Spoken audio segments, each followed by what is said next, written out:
మనం సమయాన్ని ఏ విధంగా వినియోగించుకోవాలి అనేది మనపైన ఆధారపడి ఉంటుంది. ఇప్పుడు వీడియో తీయడానికి చీకటిగా ఉన్నప్పటికీ ఈ చీకటిని కూడా ఒక మంచి విషయాన్ని ఇతరులకు చేరవేయాలనే ఉద్దేశంతో వీడియో తీయడం జరుగుతూ ఉంది. సో దీన్ని పూర్తిగా వినండి. అయితే ఒక పేద కుటుంబం ఉంటుంది. ఆ పేద కుటుంబంలో ఒక్కడే కొడుకు, ఒక పేద దంపతులకు ఒక్కడే కొడుకు ఉంటాడు. సో అతన్ని చదివించడానికి ఆ పేద తండ్రి, అంటే ఆ కొడుకు తండ్రి, ఆ తండ్రి చాలా కష్టాలు పడుతూ ఉండేవాడు. సో తన కోసం రోజువారీ కూలిగా మారి పిల్లల్ని, మా జీవితాలు ఇలా ఉన్నందుకు మా యొక్క పిల్లగాడి జీవితం బాగుండాలని చెప్పేసి కాయ కష్టం అనుకుంటూ చాలా చేసేవాడు. సో చాలామందికి అతనికి ఒకటే కన్ను ఉందన్నట్టుగా కనిపించేది. ఆ కన్నుకు ఎప్పుడు గుడ్డ కట్టుకొని గుడ్డివాడిలాగానే జీవనం సాగిస్తూ ఉన్నాడు. సో తన కొడుకు పై చదువుల కోసం సిటీకి వెళ్ళాలనుకుంటారు. ఆ సిటీలో ఒక దగ్గర రూమ్ చూసుకొని అక్కడ రూము, ఫుడ్డు, అకామిడేషన్ మొత్తం ఇచ్చి పని చేయించుకుంటారు. సో అక్కడ ఆ గుడ్డివాడు పనిచేస్తూ ఉంటాడు. వాళ్ళ ఫ్యామిలీ చెదురుబదురుగా కూడా హెల్ప్ చేస్తూ ఉంటుంది. సో వాళ్ళ జీవనం కొనసాగుతూ ఉంటుంది. అయితే ఆ పిల్లవాడిని ప్రైవేట్ స్కూల్లో చాలా ఫీ కట్టి చదివిస్తూ ఉన్నాడు. అయితే ఒకరోజు తండ్రి కొడుకును చూడడానికి వెళ్తాడు స్కూల్కి.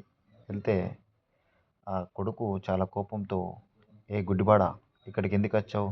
నా ఇజ్జత్ మొత్తం తీసేయడానిక? నువ్వు తండ్రి అని తెలిస్తే నా ఇజ్జత్ మొత్తం పోతుంది అని అంటే, లేదు నాయన, మమ్మీ నీకోసం టిఫిన్ ఇవ్వమని పంపించింది, అందుకోసం నీకోసం తీసుకొచ్చాను అంటాడు. అప్పుడు తండ్రి, సర్లే, నువ్వు ఇక్కడ నుంచి వెళ్ళిపో తొందరగా, ఎవరు చూడకముందు అని అంటాడు.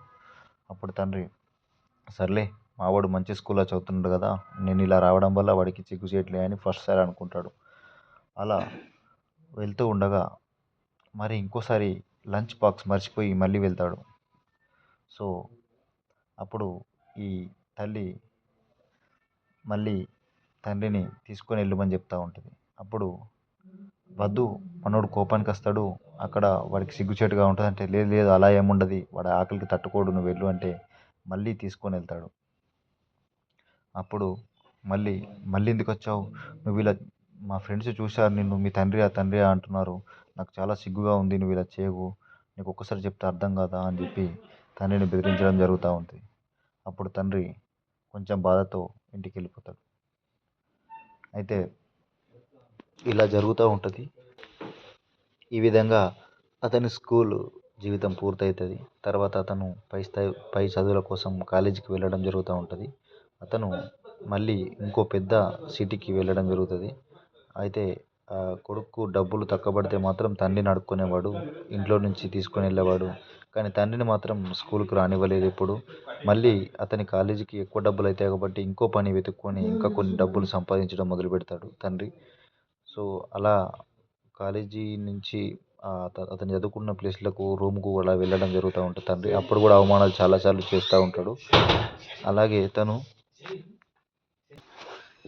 ఇలా ఎన్ని అవమానాలు జరిగినా తను నా కొడుకే కదా, నా కొడుకుని నేను బాధ పెట్టలేను అని అనుకుంటాడు. అయితే కొన్ని రోజులకు అతను కాలేజీ కూడా చదువు పూర్తయిన తర్వాత ఉద్యోగరీత్యా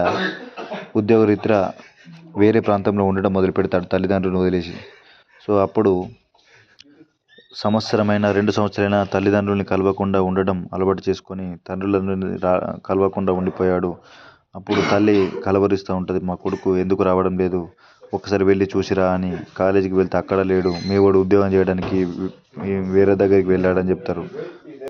ఒక 5-6 సంవత్సరాల తర్వాత తెలుస్తుంది, మీ అబ్బాయికి పెళ్ళయింది కదా, ఇక్కడ ఉంటున్నాడని చెప్పి తెలుస్తుంది.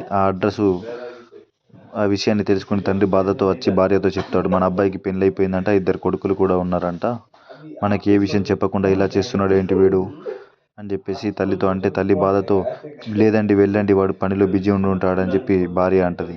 లేదు, వాడు నా పైన కోపానికి వస్తాడు, నేను వెళ్ళను అంటాడు.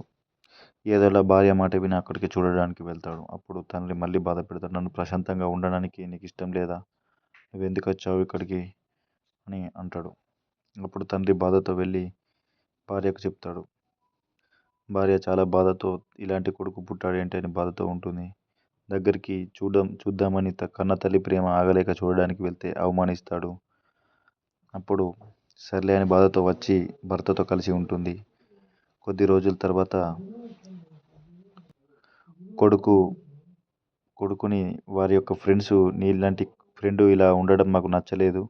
ఒక తండ్రిని తండ్రిగా చెప్పుకోవడం కూడా నీకు చేత కాదు. అలాంటి ఫ్రెండ్ నువ్వు మాకున్నా ఒకటే లేకున్నా ఒకటే అనేసరికి ఇన్స్పైర్ అయ్యి తండ్రి దగ్గరికి వెళ్దామని ఇంటికి వెళ్ళేసరికి అప్పటికే ఆ గుడ్డి తండ్రి మరణించడం జరుగుతుంది.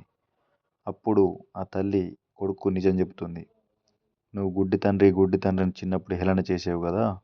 చిన్నప్పుడు నీ కన్ను పోతే నీ తండ్రే నీకు కన్నివ్వడం జరిగింది అని చెప్తుంది. అప్పుడు కొడుకు చాలా బొబ్బలు పెట్టుకుంటూ ఏడుస్తాడు. ఈ నాకు ఇప్పుడు కనిపిస్తున్న కన్ను మా తండ్రిదే అని బాధతో చాలా బాధపడతాడు. సో నీతి ఏంటంటే కన్న తల్లిదండ్రుల్ని ఎప్పుడు మనం మర్చిపోకూడదు. మన యొక్క బాగోగులు కోరుకోవడంలో వారే ముందు ఉంటారని విషయాన్ని మీరు గ్రహించాలి. మన నుంచి వ్యక్తిని కోల్పోయిన తర్వాత ఎంత బాధపడ్డా కూడా మనం ఏం చేయలేము. సో ఉన్నప్పుడే వారి యొక్క సుఖ సంతోషాలు చూసుకోవాలని వీడియో ద్వారా మీకు తెలియజేస్తున్నాను. ఈ కథ ఒక పుస్తకంలో చదవడం జరిగింది. అది మీకు తెలియజేస్తున్నాను. Thank you.